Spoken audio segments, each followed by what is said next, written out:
नमस्कार. आज आपण बघणार आहोत दोडक्याची भाजी, हरभऱ्याची डाळ घालून केलेली भाजी. तर इथे मी एक कोवळा दोडका घेतला आहे, स्वच्छ धुवून आणि त्याच्या अशा शिरा काढून घेतल्या. तर तो बारीक कट करून घ्यायचा.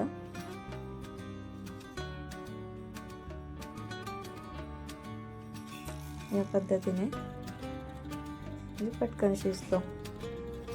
अगदी कमी साहित्यात होतो हा.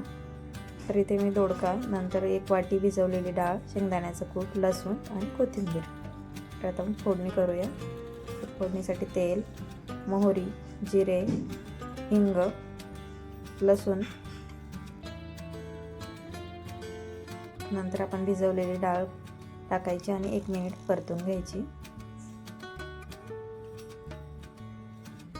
तर यामध्ये पावडर मसाले, हळद, लाल तिखट, धनेपूड, काश्मीरी लाल मिरची,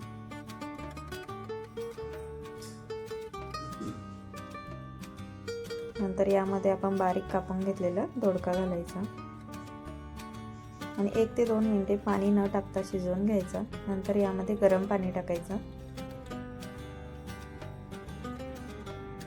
आणि 10 मिनिटे ही भाजी शिजवून घ्यायची. तर चवीनुसार मीठ.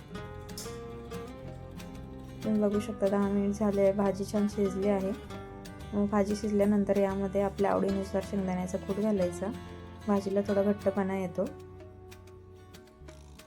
आणि 1 मिनिटाने गॅस बंद करायचा.